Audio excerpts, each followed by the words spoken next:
Hey, I'm Sarah, and this is the Goddess in Training podcast. This isn't about being perfect or polished or having it all figured out. This is about what happens when you actually start listening to your body, your intuition, your patterns, your truth. I'm asking big questions and having real conversations, sometimes messy and sometimes magical, with people who've lived through it, grown through it, and still don't have all the answers.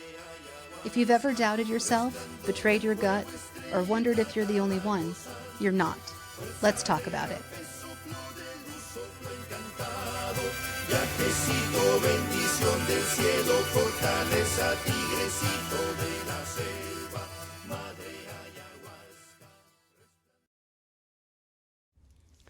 Welcome back to Goddess in Training. I'm your host, Sarah, and today I am so honored to be in conversation with a woman whose writing and wisdom have deeply impacted me, Claire Yaseed. Claire is a womb wisdom keeper, writer, and guide whose journey has taken her from the jungles of Colombia, where she apprenticed with Indigenous elders, to the dance floors of New York, to the path of midwifery and womb sovereignty. Her work weaves together plant medicine, ancestral healing, natural fertility awareness, and the deep intelligence of our cycles.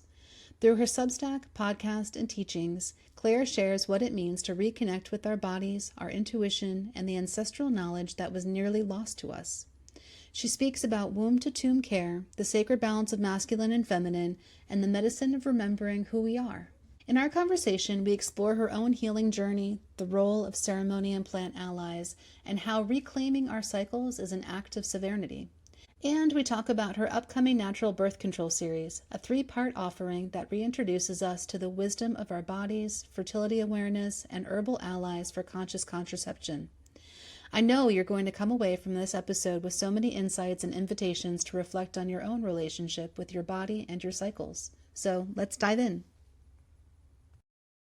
Hi, welcome back to another episode of Goddess in Training. I'm Sarah, happy to be joined here by Claire Yaseed. I ran across Claire's writing on Substack right after I joined, and I have learned so much from Claire. Claire writes about womb wisdom and our cycles, in addition to her own journeys with plant medicine. And more recently, I've learned so much about masculinity and femininity in ways that I had never thought about it before. And so, Claire, I am so excited to have this conversation with you. And thank you so much for everything that you're putting out there on Substack. It's just been really transformative to me. Thank you so much. Thank you, Sarah. It's really a joy and a pleasure to be here. And thank you so much for your support with my Substack and my writing. It's definitely been a beautiful part of my artistic process, translating a lot of information that I have been cultivating and co-weaving and sitting in ceremony with for years. And I'm just so happy that it's making its way out into the world and touching people. So thank you so much.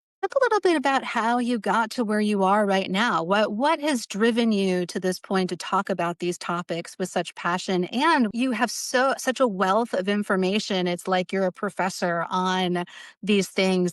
So talk little bit about how you got to where you are right now. Yeah, my path has been very long and winding. If I could just give like a brief overview of things, I come from a family of doctors on both sides of my family tree, doctors and healers, from the more Western allopathic model within the past couple of generations, but definitely a lot of folk healers in my lineage more further back. And growing up, I had a lot of health issues. I was very medicalized from a very young age. I would say, starting at birth, being born within the hospital system, all of the interventions that occurred during my mother's pregnancy and the birth. And then throughout my whole childhood, having a lot of illnesses and a lot of health symptoms that just brought me in and out of doctor's offices, many medications, being hospitalized on multiple occasions. I almost died when I was 13 years old. And so my relationship to my body in terms of like health and medicine was very colored with that lens for a long time. And I would say some big shifts that occurred for me throughout my life was that when I was 16 to age 20, so around 4.5 years, I was on the hormonal birth control pill, and a lot was going on for me at that time. I was dealing with pretty severe eating disorders. I was dealing with a lot of unconscious and unresolved and unhealed sexual trauma. I was in a very unhealthy relationship at the time. And when I was 20, I was still on the pill, but I was 20 years old, and I had this very intense spiritual awakening that occurred in the middle of a university class during my last year of college. And it was this man who was like drumming and chanting, and I went into a full trance for like 15 minutes and had my first, I guess I would say, visions that I ever received. And in those visions, a lot of things occurred, but the biggest thing was that I was in a jungle. And I had never been to a jungle in my life, but I could feel myself in a jungle, and it felt like home for the first time. And after I had that vision at 20, my entire life changed very drastically. Within 2 months, I ended up getting off of the hormonal birth control pills. I came deeply into my intuition and my sense of connection to ancestry and spirit and the land, most importantly. Like, I literally remember going into a dance class after that, because I was also a dancer. I'm still a dancer, but I was on like a professional dancer track for a long phase of my life. And so I remember just feeling like, wow, oh my God, my body dancing feels different. Something feels different. I want to be on the land. I want to feel my bare feet on the earth. And I was living in New York City at this time. And so that was very difficult and pretty incongruent. But I just kept feeling like I need to be with nature. That's all I want right now in my life. And I also want to figure out how I was able to time travel to these altered states of consciousness just through drumming. Like, that was really, really intense and profound for me. And so my path continued on for about 4 years after that. And it was a very lonely time, a really, really hard time in my life, being in New York City, struggling again with a lot of substance abuse, a lot of very, very distorted relationships around sexuality, a lot of re-victimization with many men, just being very lost. I had a pretty bad relationship with my family at that point in time as well. And so things were just pretty bleak for many years. And then when I was 24, I found my way to the Colombian jungle and was initiated into a ceremonial way of life with the medicine of Yahe, which is the Colombian brew of ayahuasca.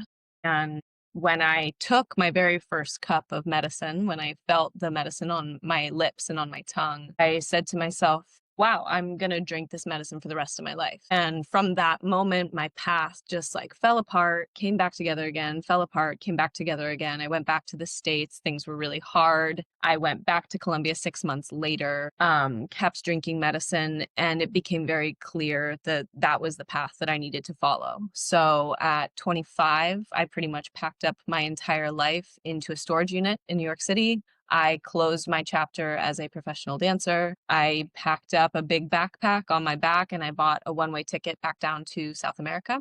And within about 2 months of that journey, I met my late teachers, Abuelo Querubín and Abuela Maria. So Abuelo Querubín Queta Alvarado was the leader of the Cofán people of Colombia and Ecuador. He died at 110 years old, so he was very, very old. He was also the spiritual authority of Yahe medicine, so ayahuasca medicine in Colombia. And I learned under them for 2 years in total, a year and a half of which I was living full time in the jungle with them in Indigenous territory. I was pretty much the only northerner, the only person with this color skin, not just in the village, but like in the entire region of Bajo Putumayo, Colombia.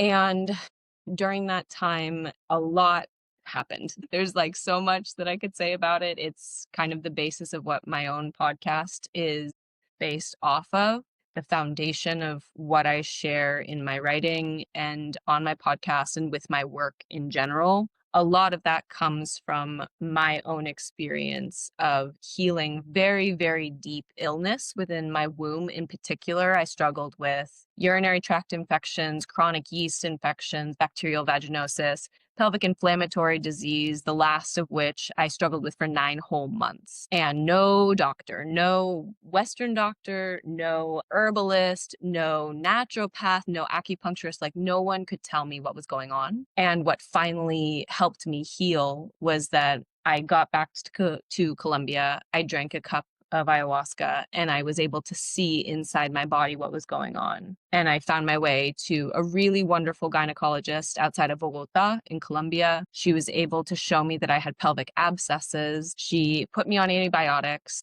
That cleared that infection, the physical part of the infection.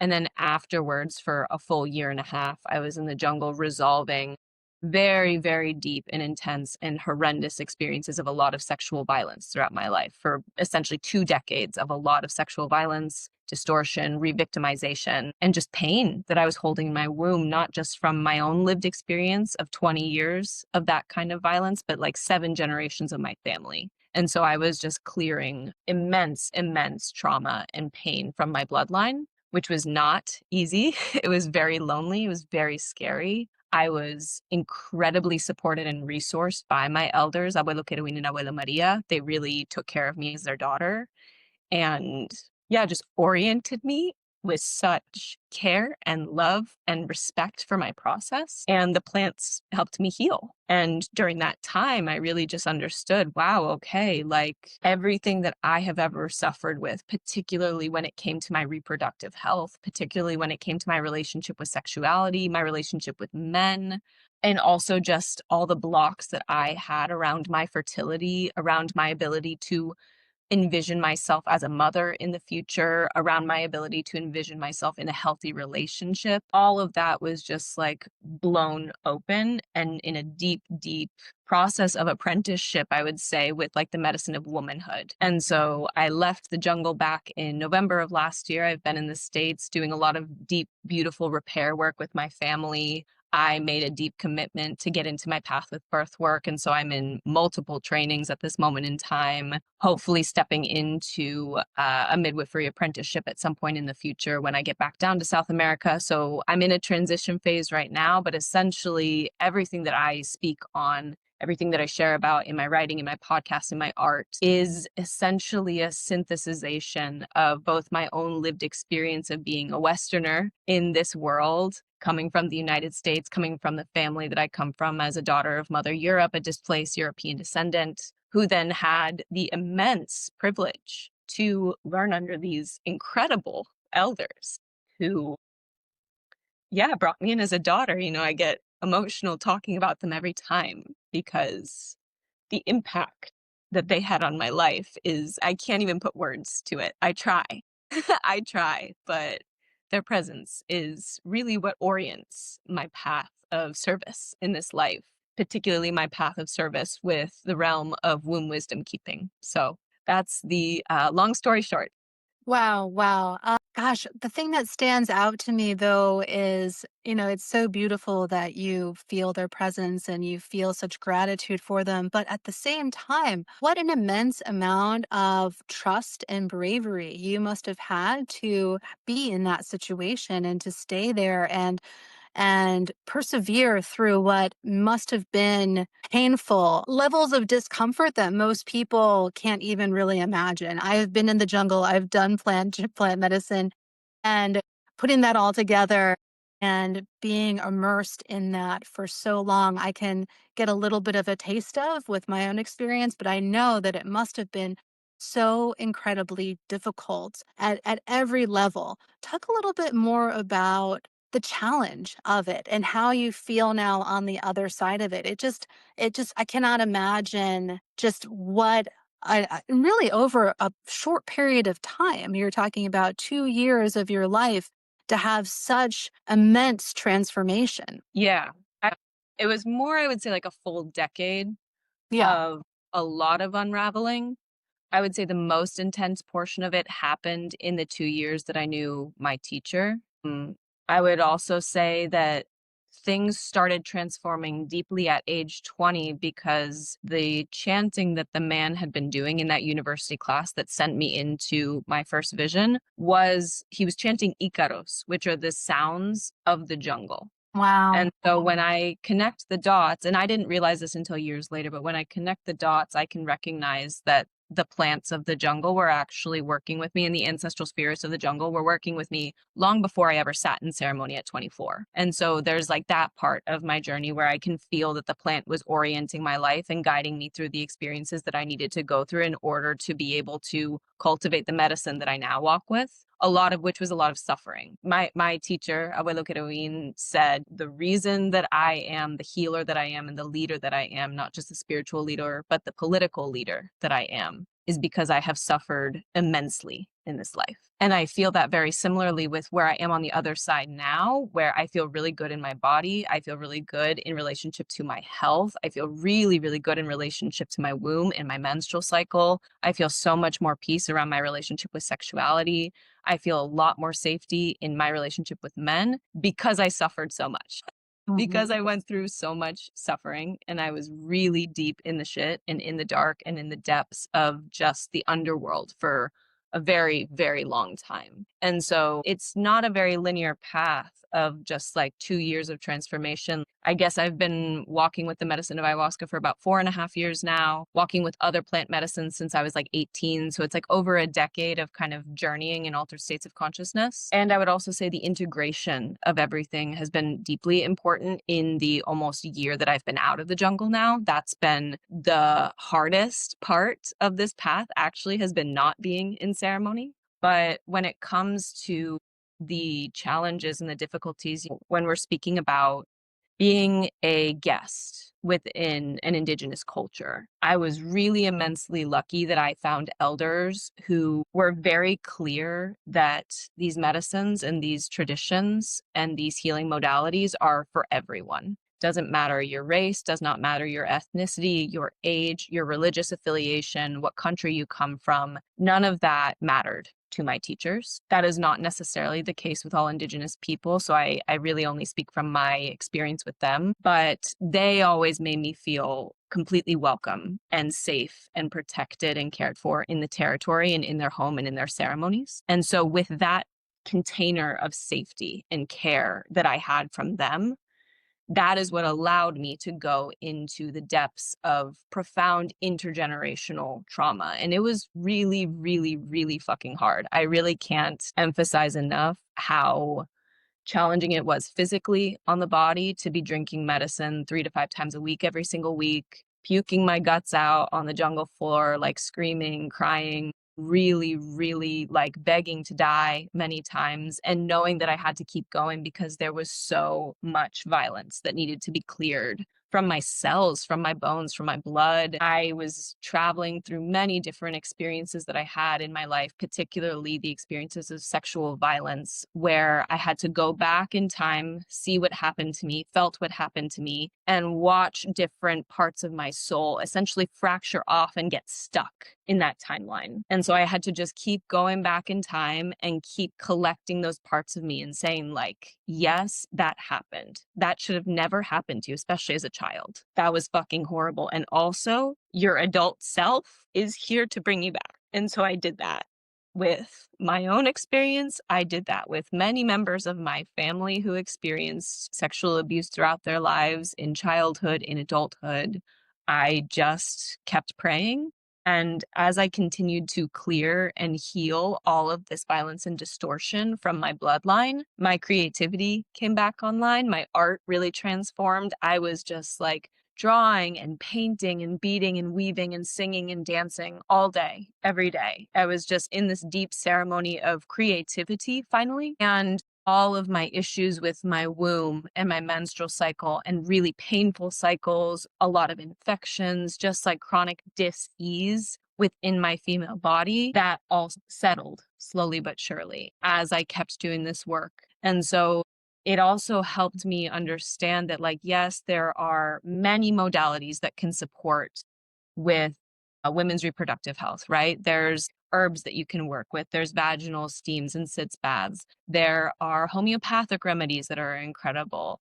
There's meditation practices. There's embodiment practices. There's movement. All of that kind of stuff is really supportive. And at the end of the day, if we don't get to like the root cause of something, which for me was all of the sexual violence that I had been experiencing throughout 2 full decades, I wasn't able to fully clear all of it until I did that work.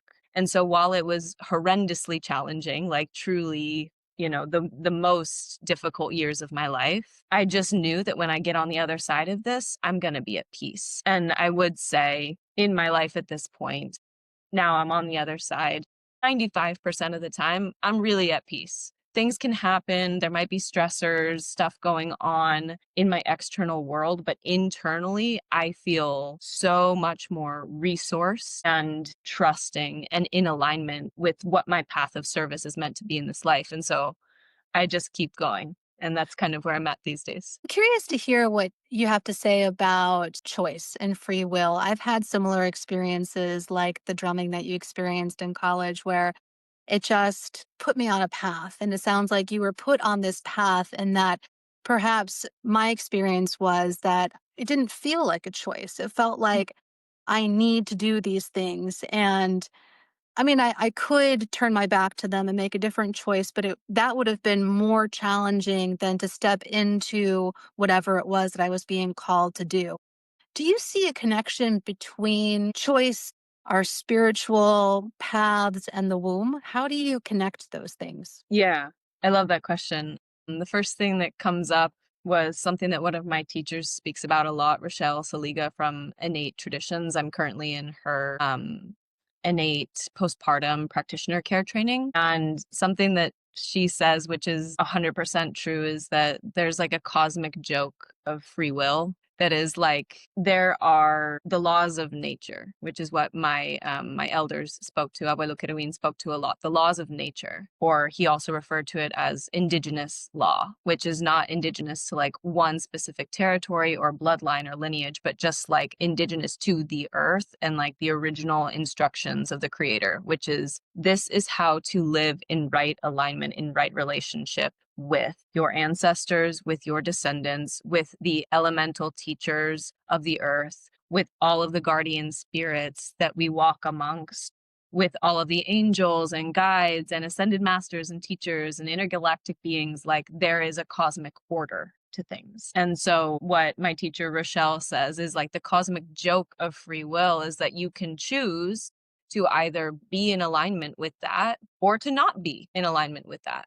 And that's your choice. But the consequences are often, they show up in your physical health, they show up in your emotional health, they show up in your relationships, they show up in the way that the earth is expressing that lack of alignment. They show up in fires and droughts and famines and, all of the things that we are experiencing right now as little crazy human beings trying to figure out this weird thing called life. And so that's like the first thing that I'll touch on is free will, of course, is a choice. And at the end of the day, when we utilize our free will to act against the laws of nature, there is going to be consequences of that. And so I see the whole first part of my life as really fighting against my destiny, really fighting against what I knew I came onto this earth to do, which was, at 15 years old, I read this book called The Red Tent, which is an incredible book by Anita Diamond. Changed my life. It's probably my favorite book. I've read it like hundreds of times. And very early on, as soon as they were talking about being in births and being a midwife, I was like, oh, that's me. That's totally me. That's what I'm meant to do, is to be accompanying women's role of matrescence, but the rite of passage of birth and the ceremony of birth. And then I Googled, like how to become a midwife. And it was a very medicalized version of it. And I was like, I'm not doing that. That's not my path. And so it feels like for over a decade, I was like fighting my destiny of getting into women's reproductive care. And I was doing like everything that you could possibly do to avoid that. And I was really in a place of a lot of like ego and wanting to just be a like famous artist and professional dancer and all of the other crazy shit that I did in my life that taught me a lot of really valuable lessons, all of which eventually, when I was forced to come back to the States and had to get really real moving into my Saturn return, which I'm in right now, it became super clear, like, okay, birth work and women's reproductive health and women's health in general is what I've always came to this earth to do. And so with that, it's like choice and free will and destiny and what my path decided to bring me to in this lifetime, what I chose to birth myself into. It's really been a reckoning of just kind of like, okay, with everything that you've experienced, with all of the distortion, with all of the confusion, with all of the mixed signals and wonkiness of fighting against my destiny. Like the choice actually is, am I going to walk in right alignment with the laws of nature and with the path that I chose? Or am I going to continue running from it? And how is that going to continue to damage me, my relationships, my health, my overall well-being, and my path of service? Like it's really that for me, I think. And yes, we can speak about like the intuition part of it, of like knowing what you know. Like in my heart, I always knew this was my path. And sometimes you fight your intuition. Sometimes you know what you need to do and you can't do it. Your human self doesn't want to sacrifice. It doesn't want to give up its ego. It doesn't want to be humble. It doesn't want to be a student again. It doesn't want to admit that it doesn't know a lot of things and that it needs to find teachers, that it needs to invest in its education, that it needs to like really commit to something. And so there's that part of the intuition of just kind of being like, I know what I know. And also, I don't want to know that. And like, you're fighting. But I do feel that I'm at a point now where I'm kind of like, okay, I know that when I don't listen to my intuition, everything falls apart. And when I do listen to my intuition, even if it's really scary, even if I'm absolutely terrified, even if I don't feel ready, even if I don't feel like I'm deserving, I just have to do it, because in that way I stay on a straight path. And that's the most important thing. Yeah, that's been my experience too. And I also love the book, The Red Tent, and have read it over and over and over again. Um, and have had similar callings to when I was having my own children. I worked with midwives and doulas. I was like, oh, I think this is what I want to do with my life. And then when I was out of that stage, I kind of realized that that wasn't what my long-term path is. And I've kind of had these kinds and flows where like super into something when I'm in that period of my life. But I think that that's where I'm supposed to be in every moment, actually. But I'm super interested in what you have to say about how the masculine and the feminine interplay in this world currently and how that could be improved upon. I just have learned so much from your series on this on Substack and learned so much about the ways in which we've been programmed. And there are there are things that I think that I say now that 10 years ago, the version of me would be like, why are you saying that? You're a feminist, you know? Like how can you possibly be speaking in these terms of a woman's or the feminine true nature and the masculine true nature? We've had so much programming that makes us really resistant to understanding our true nature. And I just love the way that you've leaned into this in a way that is really easy, at least was easy for me to digest and just really, really resonated. How did you get into that path in talking about the divine masculine, the divine feminine, and our true nature as human beings? Yeah, I got into it through a lot of distortion. Let me think on how to translate it. So I struggled a lot with my gender up until I was about 26 or 27. And I was living in New York City for about 8.5 years. I was very immersed in kind of the art world, which has a lot of people who are experimenting with gender and sexuality and expressions of who they want to be, which I think is a beautiful thing for people to play and figure out what works for them. And I know that for myself, I leaned very heavily into a like non-binary slash gender fluid slash like trans expression of who I thought my soul was, predominantly because that was the only world that I was in.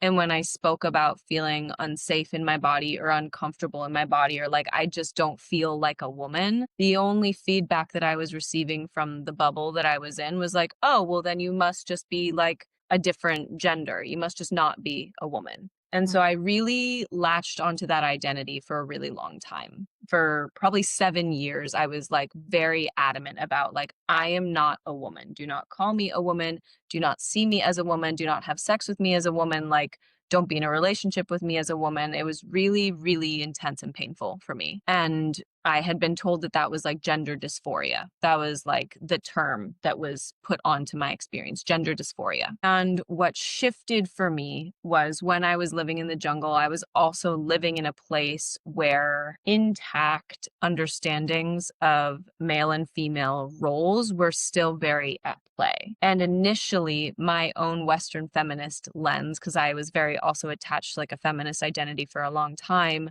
was looking at these and being like, wow, these women are so oppressed. This is so horrible. It's so patriarchal, blah, blah, blah. Mostly because I was just seeing the male shamans and how they would show up in ceremony. And I felt that the women were not being heard or seen or respected from my own perspective. And the more and more time that I spent there, the more I realized how deep the respect for women actually went, how deep the respect for their role as mothers more than anything went, and as grandmothers, how they were the ones who really were orienting the families and how the men were listening to them and applying that information in a more external way that the world could see. I was seeing the ways in which every single woman in that village was a medicine woman in her own right, that her own female physiology was what was informing her intuition, her wisdom, her knowledge, her work with the plants. I was watching women who were planting all of the food for their families, who were harvesting all of the herbs for their families when they got sick. I watched the invisible labor of medicine women all day long. And it took me many, many, many, many, many months to recognize the value of that, because in the family that I had grown up in and just in the culture that I had grown up in, very like liberal feminist bubble, I was not taught to value and recognize that aspect of medicine womanhood, essentially. And so in that respect, I also learned how to really mother myself as well. My time in the jungle, I was cooking for myself every single meal. I was really nurturing myself, mothering myself in a way that I felt like I had never been able to do. It hadn't really been modeled to me, learning how to really like rest and nourish my body, going through these really intense ceremonies all the time, setting very clear boundaries, especially around my menstrual cycle and around my bleed time, because in the jungle where I lived, in the lineage of the Cofán people, menstrual blood is more spiritually powerful than the medicine of ayahuasca, the medicine of Yahe. And so when a woman is bleeding in their cosmology, she's in ceremony. She's in a ceremony that is just as, if not more powerful than an ayahuasca ceremony. And the more and more that I deepened into the medicine of my monthly blood, every single month when it would come, for at least the first 2 to 3 days, I would just be in my room alone, taking care of myself. No one bothered me. No one asked me to do anything. People were so caring and so supportive.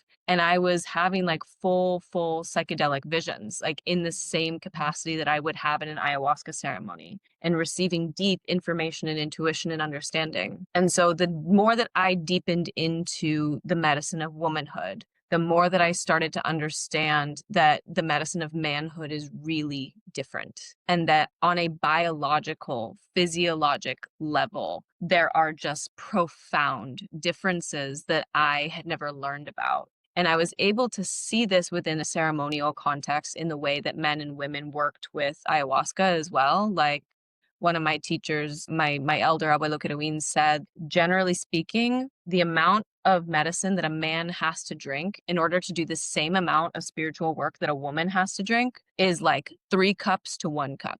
Oh, Like a wow. man usually has to drink like 3, maybe 4 cups in a ceremony to be able to do the work that a woman can do in 1, because her nervous system is so sensitive already. She's already so in tune and intuitive. She's already deeply interconnected to all of the other realms. Women are always in that. Men actually need more support with that. They need more medicine. And so hearing things like that in the jungle was always just fascinating to me, to recognize, okay, like on a spiritual level, when they're trying to go out into the other realms, like they need more yahe, they need more ayahuasca than I do. Why is that? And when I came back to the States, I was in this deep inquiry of just trying to figure out, okay, like what is going on here? And I was very fortunate to find some really incredible Western teachers who were speaking on specifically the biological differences of men and women. the biological differences in our brain structures, the biological differences in our hormonal matrices, the biological differences in like our bone density, in our muscle mass, and like just the way that our skeleton is created. You're learning about everything with birth work. I'm like deep in a apprenticeship with the female pelvis, right? Because like that is where a baby is going to be coming through, and just seeing the difference of what a female pelvis looks like versus a male pelvis and what it is biologically designed to do. And so I think that I'm pretty far away from the like modern polarity teachings with like a spiritual soup world of like the masculine and the feminine, divine masculine. Like I really approach it from a biological place of just kind of like, this is what the female body is biologically designed to do. This is what the male body is biologically designed to do. And if you had told my younger self that I was writing about this, if you had told my younger self that I was speaking about womanhood like this, about manhood like this, about male and female dynamics, about, you know, what is the biological and spiritual role of sex and attraction, all of that kind of stuff, I would have said that like you're like a heteronormative piece of shit. And now I can actually really understand the biological coherence of those teachings. And it's because I've like literally learned about the brain. You know, it's because I've learned about the skeleton. It's because I've learned about the body itself, not these ideas of like what we think is masculine, what we think is feminine, which are often just like very strange and off-putting distortions of the mess that we've gotten ourselves into right now with a lot of gender politics. Just coming back to our physiology is what has brought me into right alignment with like, this is how I, as a woman, want to engage with men, and not just men that I am in a relationship with, not just men I'm having sex with, not just men that I would have a family with, but this is how I want to engage with my father. This is how I want to engage with my male bosses and my male coworkers. This is how I want to engage with my male friends. This is how I want to engage with male family members. That's actually been the most important part, is decentering the romantic aspect of it, because I'm currently not in partnership. That was also a big part. Like I went through this horrendous breakup that destroyed me, and I was like, I don't know shit about men. I should learn about men. And it brought me into biology. So I think that is like the orientation and the framework that I operate from, is like, what is biologically coherent? It's not about morals. It's not about what's right or wrong. It's really just about being in alignment with biology. And circling back to the womb and using hormonal birth control, we are altering our biology. Women en masse are altering our biology. And so, how can we have a real, true understanding of women and men, the feminine and the masculine, when we are so profoundly suppressing that, right? Talk a little bit more about that and about just societally the overall impact of what we're doing to ourselves by altering our cycles. Yeah, with birth control. I'll start this with just a degree of sensitivity to honor and respect the pendulum swing that we've been in, to recognize that there has been a long period of time where there's been a lot of sexual violence, male violence, coercion, being forced into marriages because we didn't have any other financial means. That was a reality for a long time and for a vast majority of more modern human history. And that was the reality for a lot of women. And so then we had this big pendulum swing to the other side, where women understandably were like, I don't want to experience this degree of violence anymore, and this degree of coercion, and not having control and choice over my own life. And a huge part of that is like my capacity to reproduce.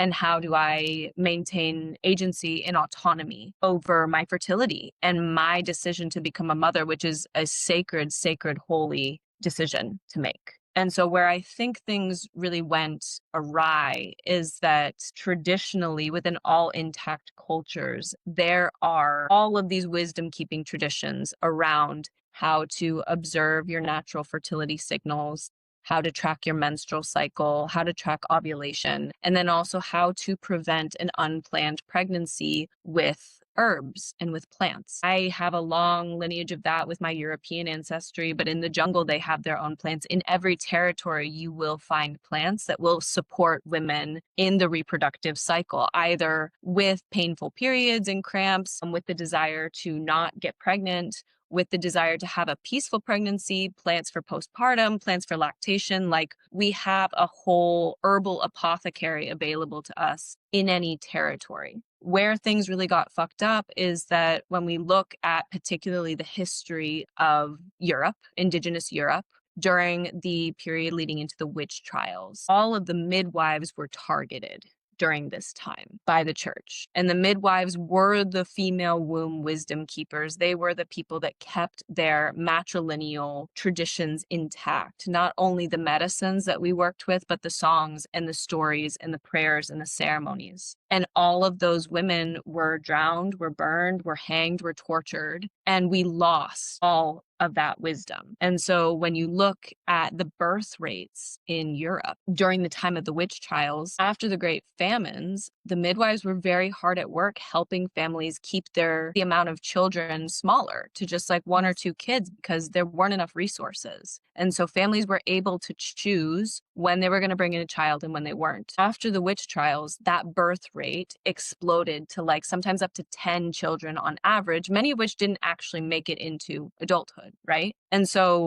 we have this idea that like before hormonal birth control, women were just like having, 10, 14 babies all the time. But that's a very short stretch of human history that was all decimated during the witch trials. And then, of course, that was sent out throughout the rest of the world through colonization, through white supremacy, and the murder and the genocide of medicine women worldwide was just, rampant. And so I see where women got to at the point in kind of like the 40s, the 50s, the 60s, when hormonal contraceptives were first coming out, where they were like, well, we don't have any other resources. And so if this is going to give me choice and agency over my life, then I'm going to take that, right? But then, as you were speaking to, what women didn't understand at all, because many of the women were like guinea pigs, essentially, when these hormonal contraceptives were first being created, they were experimented on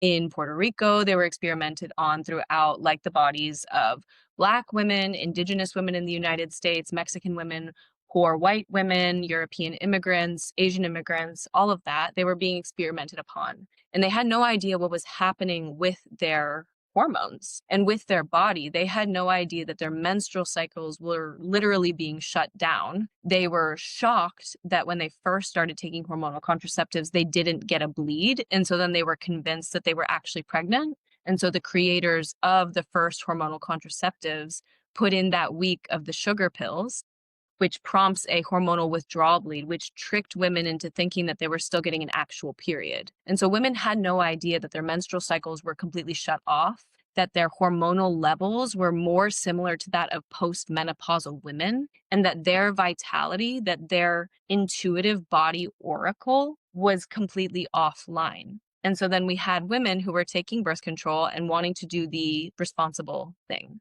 wanting to have autonomy over their fertility, wanting to have choice around the decision to move into the sacred portal of motherhood. They were doing what they thought was best, as my mother did, as my grandmother did, as I did for a moment in time during those 4.5 years that I was on the pill and knew that I wasn't ready to become a mother. They were doing what they thought was the most responsible and mature and adult thing to possibly do. What they didn't realize was that that causes such a distortion and disorientation between the kind of man that you end up being attracted to, because your menstrual cycle and your hormonal matrix is going to impact your pheromone receptors. Your pheromone receptors are what tell you if this man is going to be genetically diverse enough to have a successful pregnancy and to have a healthy child. And so when you're on hormonal contraceptives, you're attracted to men who are actually more similar to you in their genetic makeup. And then when you get off of birth control, oftentimes you will lose physical attraction to that man if you met him on birth control. There's also a lot of women who will meet a man. They're not on birth control at all. They're not on hormonal contraceptives. They're super attracted to him. They go on the pill and they lose all of their libido, all of their attraction, the relationship falls apart, they go off the pill and they're attracted to him again. And so it's really modulating as well our relationships with our men. It's having a deep impact on the unions that are being called forth. It's really damaging our capacity to be able to trust our biology that says this man would be a good partner for me and a good father for my children. Whether you decide to have children or not, that's not the point. But that is what sexual attraction is, knowing that this man would make a good father. And so the way that I see birth control really weaving into all of this and hormonal contraceptives, and I haven't even talked about the IUDs and the damage that that has like energetically on your womb Oh, I bet. space, but that's kind of what I could say about that. Wow. Oh my gosh, Claire, I learn so much from you every time you speak and every time you write. And these are all things that I feel like were deep inside of me that I knew. And I'm just remembering them through the words that you're speaking. And it's just so beautiful. And I'm so excited for your upcoming birth control series where you're going to dive even deeper into these things starting next week. And I really hope listeners will join us for that. I'm hoping to bring my daughter as well if I can convince her. If not, I will force her to listen to the recordings. But talk a little bit more about how you came up with the series and give a little preview of what people will experience. Yeah, totally. So it's funny when I track it back, I essentially wrote the full manual for this class when I was living in the jungle when I was 26. So I guess a little bit over 3 years ago at this point. And I was in this process of healing my own womb and in like deep research and deep study for years at this point around hormonal health because I had such painful periods. I had such bad hormonal acne. I had so many chronic vaginal infections, and I was just trying to figure it out. And so when I was living in the jungle, I essentially wrote up this 100-page long womb care guide about a lot of different things, not just hormonal contraceptives and birth control. But essentially, when I came back to the States, one of the very first practitioner level trainings that I did was with one of my teachers, Kidis Dashe from the Holy Well. And it was called Sovereign Cycles. And it was all about plants for pregnancy prevention and then herbal abortion outside of the medical system. And it gave me this level of very clear understanding of like herbal protocols and how, most importantly, how to translate the information that I had already embodied and been practicing for years to support other women and to like give me the confidence to say, okay, I've been doing this myself for 4.5 years. And now I do feel like I have enough of the like education to really speak on it clearly and easily and openly. And so that was like one part of that. And essentially it was like a 9-month long process where right when I got to the end of 9 months, I was like, I really feel that I need to teach on this. And I hadn't been planning on teaching anything anytime soon, but it was a class that I had been thinking about where I was like, oh, that would be so chill and easy. It's a 3-part series. You talk about how to transition off of hormonal contraceptives and IUDs, how to begin tracking your fertility and your menstrual cycle, and then how to prevent pregnancy with plants. Like, I could do that in my sleep. I've been doing that for years. And then I was like, oh, okay, that means that I have to teach it now. If it's something that's so embodied and so normal and so natural for me, and I feel so comfortable talking about it, and I'm so excited about it, and I like nerd out about it, then this has to be something that needs to be birthed into the world. And the other part of it that I think I through the process of developing this class has been recognizing that I've been tapping into the collective womb consciousness that is saying like women are actually really, really hungry for this information. And for me, I was, in my earlier 20s looking at like weird websites called like sisterzeus.com, and it was very secretive and like underground, and it was really hard to find information like this. And the more and more that it comes out and that it's widely available, I feel that women are so hungry for it because they really do want to be back in alignment with their womb sovereignty, with their autonomy, with their choice, with their intuition, with their feminine vitality, with the medicine of womanhood. I do feel that call. And so when I first introduced the class, I started getting women reaching out to me and being like, oh, did I ever tell you about my birth control story? Oh, did I ever tell you about my time with the hormonal IUD? Oh, did I ever tell you about when I ended up in the hospital because of this? And I was like, no, I had no idea. And so then I invited the women onto my podcast to start sharing, which you came onto the podcast. Your episode is going to be coming out next week. Women just sharing their experience on birth control. And so while it is a class about natural pregnancy prevention, natural birth control, working with your menstrual cycle, able to notice your fertility window, working with plants to prevent an unplanned pregnancy, that's a part of it.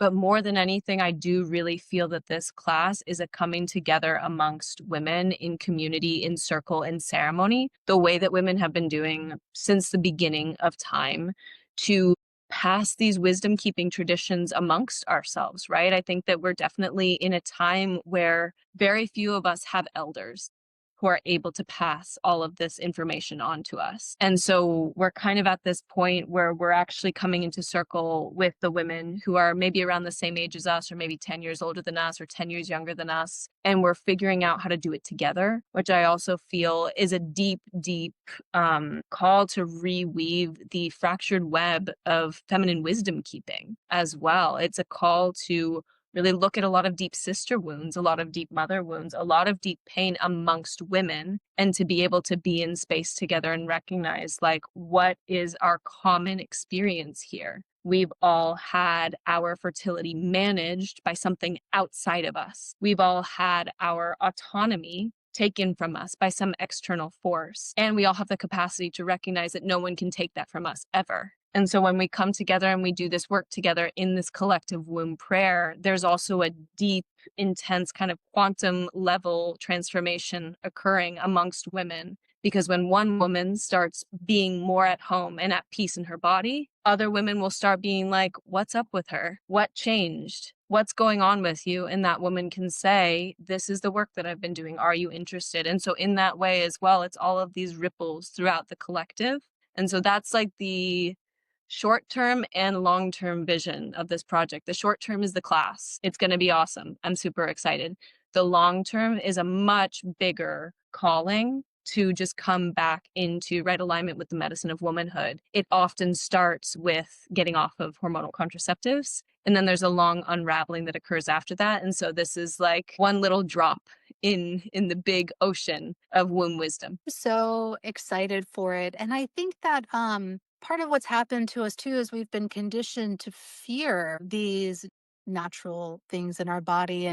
And so what would you say to somebody who's like, I don't feel ready. Like I feel a little bit scared about going off of hormonal birth control. Yeah, the first thing I would say is that fear is totally normal and understandable. And I would be shocked if you weren't scared.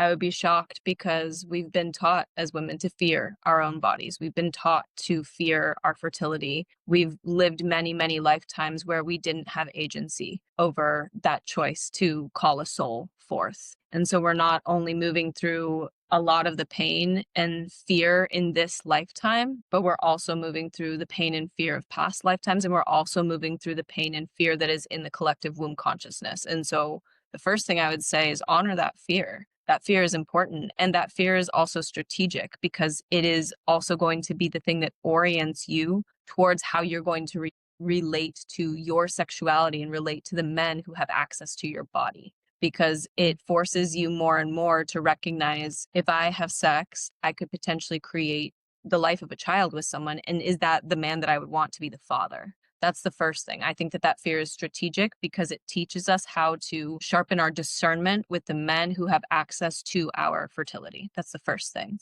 The second thing that I would say about that is there's no rush. You don't have to get off of birth control tomorrow. You can take this class and decide in 3 months or in 6 months or in a year that you finally feel ready. You could take this class and decide that you're going to quit the pills cold turkey and you're going to flush them down the toilet and you're going to make it happen. I personally wouldn't recommend that, actually. I would recommend giving yourself a month to 3 months, depending on how long you have been on hormonal contraceptives, to prepare and repair your organ systems, your liver, your kidney, your reproductive system, your endocrine system, your digestive system, all of that with herbs, with food, with a little bit of supplementation. I'm not a big supplement girly, but I do think that there are times when it can be really useful, and transitioning off of hormonal contraceptives is one of them.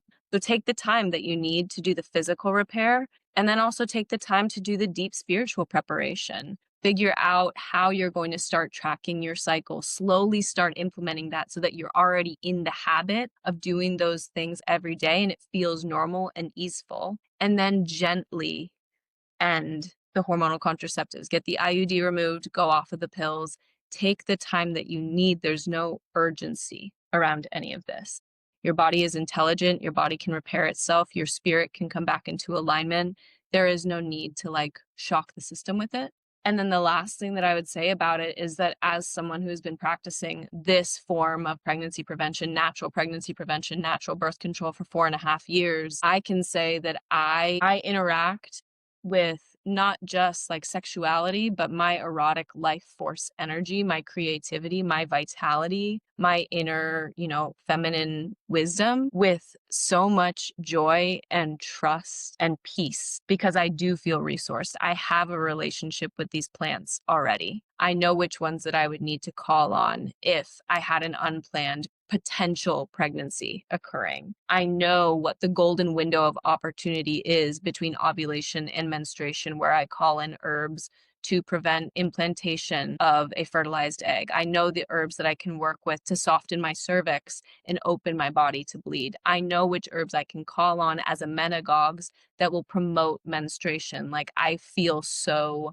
resourced by my plant cestors, my herbal allies. I feel so resourced by the land, by the earth, and by my own wise womb ancestors who always knew how to work in this way in relationship with my female hormonal matrix and my female physiology, my female biology, not working against it and forcing it into unnatural expressions of contraception, but in really fluid and easeful and natural ways that feel good in my body. So that's kind of what I would say about the fear, is that on the other side of fear is liberation. Exactly. Claire, thank you so much. I am so excited for your class. And I'll just say too that I feel there's going to be something for everyone in this class. I can already imagine the aha moments that I'm going to have, even though I am reaching the time of my life where I'm no longer fertile. Just, I think we all can benefit from your knowledge about repairing the damage that's been done too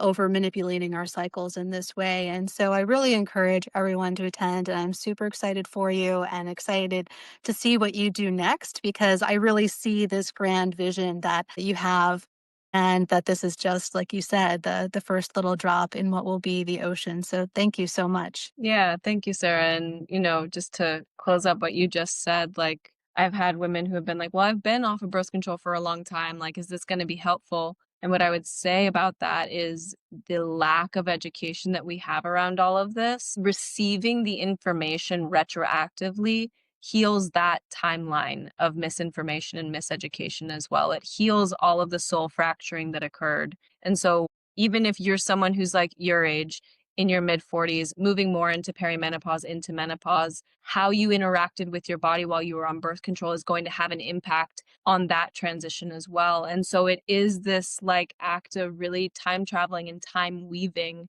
and being able to retroactively recognize all the ways in which maybe you weren't in your body and all of the ways that you can continue to come back to your body now, which is always beneficial no matter what. Yeah, I'll leave it at that. Yeah, thank you so much. Yeah. And any work that we do in this direction helps heal the collective little by little too. So thank you so much. And I look forward to talking to you within the class. Awesome. Thank you, Sarah.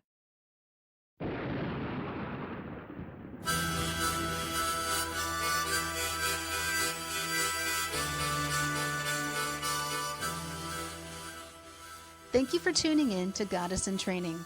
I hope something in this episode stirred your knowing or softened your heart.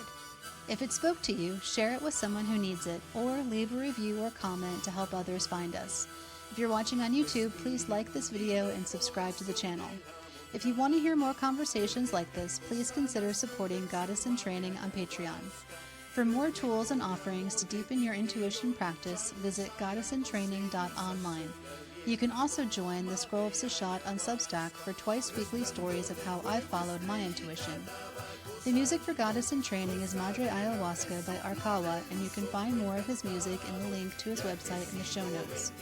Remember, your intuition is not a mystery, it's a memory. Keep listening.